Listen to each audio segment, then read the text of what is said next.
Welcome back to my YouTube channel, Ayugi Odida, the social scientist.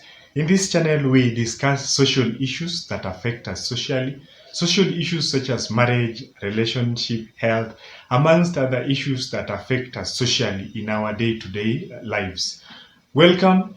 If you are new to this channel and you have not subscribed to this channel, kindly subscribe so that anytime that I upload a new video, we may learn together the content of the video for that specific day. Now, today I want to talk about dating in the context of the book of Ruth. That means it is religious, according to the Christians now. So for now, let's talk about Christians. The one for the Muslim will also come out soon. So I want to talk about the context of today is about dating according to the book of Ruth, chapter 3. Dating according to the book of Ruth, chapter 3. Now, we all know the story of Ruth a little bit, that there's in Ruth chapter 1, we are introduced with a group of people moving all the way from Bethlehem, Judah, together with a family, that is a man, a wife, a man and his wife, together with his two sons. They go to a foreign land, Moab, and the sons marry in the other land, that is in Moab, and one of the ladies that were married is called Ruth. I don't want to talk about the other one, so let's focus on Ruth. Then when life gets tough, after the husband has died, Naomi remains with the two daughters-in-law, that is Ruth and the other one called Orpah, and thereafter she decides to go back to Bethlehem. When she is almost going back to Bethlehem, she gives authority, that is Naomi gives authority to the daughters-in-law that they can go back to their respective homes. But one refuses, and that one that refuses is known as Ruth. So that is a brief history about Ruth. And now Ruth and Naomi comes back to Israel, where now they are to settle.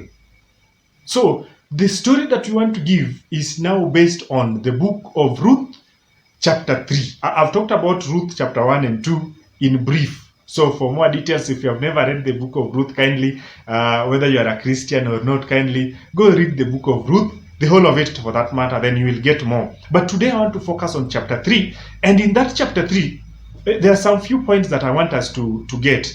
Point number 1 about dating in the context of Ruth chapter 3. Point number 1 that I want us to note is networking. In the aspect of dating, it is very, very important to network with other people. In the context of Ruth, that is Ruth chapter 3, verse 1, we get Naomi networking for Ruth.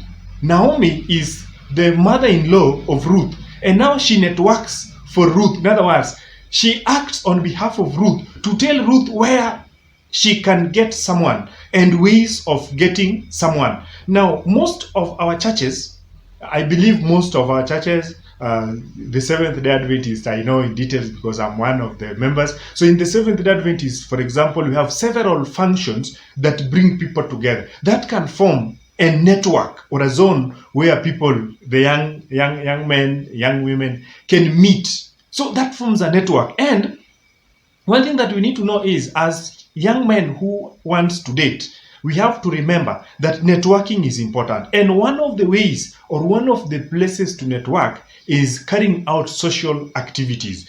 In the Seventh-day Adventist, for example, we have the youth congresses, we have the camp meetings, we even have the choir meetings where several choirs, the music Sabbaths amongst others. The Catholics also have the youth conferences where people meet, and several other churches, I believe, that we have several social activities that the youths do carry out as a whole or as a church. So number 1 I've said is networking. And now there is something that I want to remind us, that is, it may look funny, but it is not.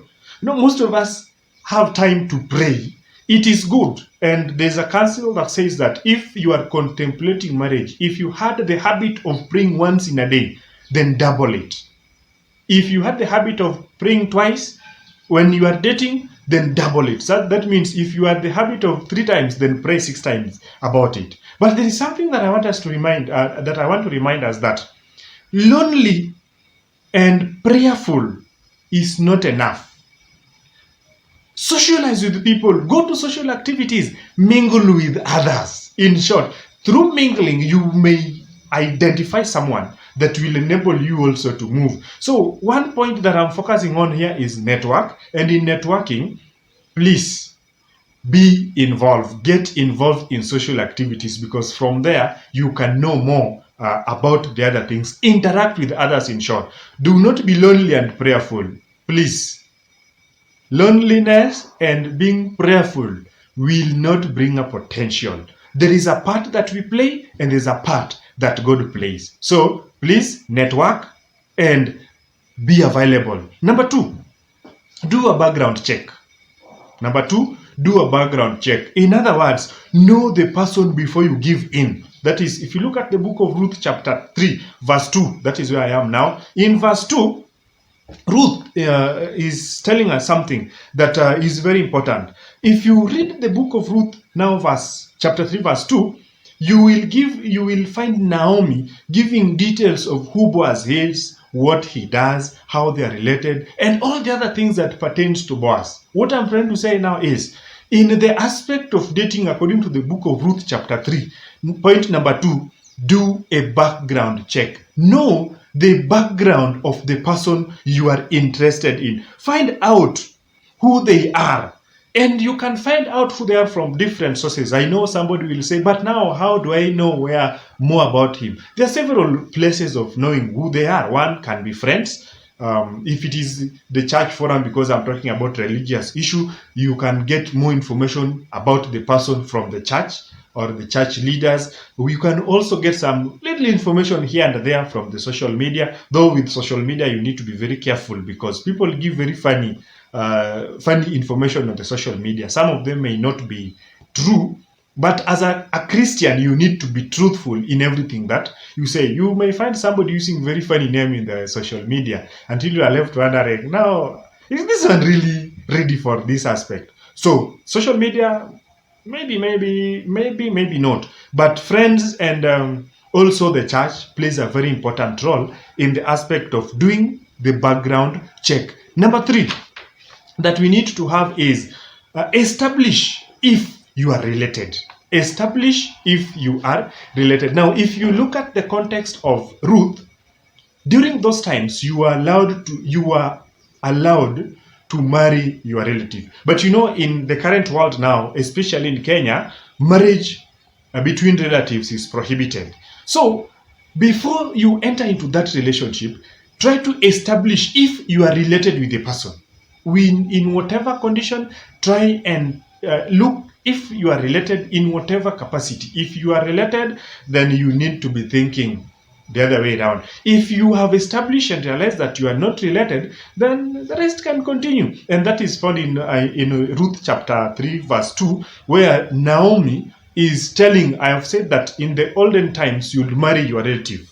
So Ruth is giving an account of who Boaz is and even how they are related.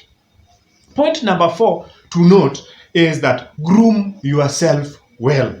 Dress code, very important. Very, very important.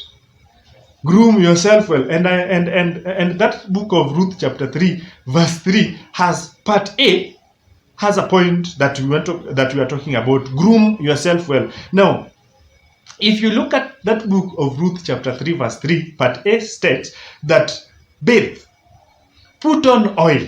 In other words, Ruth is being told to bathe and put on some oil on her, and then be presentable, dress well, be presentable. I want to put it in a simple way that in groom yourself, please be presentable. Be someone that even if somebody sees you from afar, you look presentable. You are somebody that can be presentable. And when we talk about presentability, we don't mean expensive. I always tell my friends that, take for example, on a light note, please, you may get a cloth from a mtumba, like mine. You can see how I am. If you check well, It's not a designer cloth. It's not a designer cloth in short. So from that aspect alone, as the aspect of grooming is concerned, I'll advise each one of us, just the way we are, that be presentable. It's not a must that you have a designer clothes to be presentable. The little that you have, iron your clothes. As a lady, as a man, please iron your clothes. Look presentable. Do not put on those revealing clothes that may make people to misunderstand, misquote you. Remember, there is something I said. One of the videos, if you have not watched, kindly go and watch. It's called Your Dress, Your Title. We will give a title based on the way you are dressed. So if you dress presentably, I believe, like I am, even if you are searching, you see, if somebody is dressed nicely, you find that aspect of presentability. Point number 5, know when to approach. Know when to approach. For both ladies and gentlemen, you have seen someone, you've done the background check, the networking has been done, you've known up and down, you have established whether you are related or not, and you have confirmed that you are not related. Of course, you have confirmed that you are groomed nicely and very well, so you are up to the standard, up to that level. Now it is very important to know when to approach, because if you approach wrongly, you will send a wrong message, and if you send a wrong message, you may be turned down and you may end up blaming the person, either the man or the woman, yet you are the one who made the wrong move at the wrong time. So know when to approach. Look at the book of Ruth chapter 3 verse 3 now, part B. Ruth is given instruction. Do not approach when he is busy. Now wait until he has eaten, he has bathed, and he has taken something and he has gone to sleep. In other words, it is important to calculate your move, calculate the approach. Don't just bang into somebody you've just met in a youth camp somewhere, and before you take your time, you are bumped in and you are already speaking what you are not supposed to say. I'm reminding us in point number 5 that know when to approach. Do not approach when the other person is busy, because the answer that you will get may not be the one that you want. So please create time. Know the schedule of the person so that you know when he or she is busy. You may meet somebody on a Sabbath, for example. You've gone to somebody's, you've met in a youth camp on a Sabbath, or on a Sunday or on a Friday, whichever day that you have met. The person is very busy doing the presentation, and immediately is preparing to do another presentation, and you are also here making an approach. Don't you think that will look weird? The person may answer you on a rush that may let you down. So create time, make a move, make an approach that is calculated. That means if by any given chance you cannot approach the person there and then get ways of getting the phone number. And if you have gotten the phone number, it is advisable that you don't call during the working hours.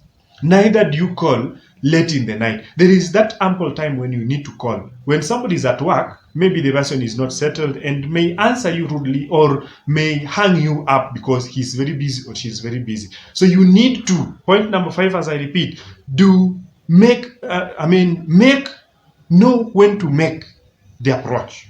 Do not rush into it, because if you rush, you will end up losing. So those are, for today, those are the 5 points, and there are 5 more points coming up in part 2.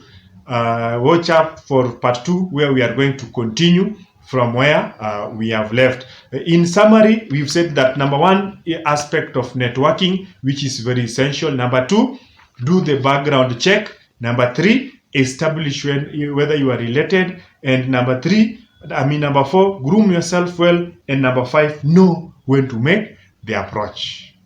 Until next time, bye-bye.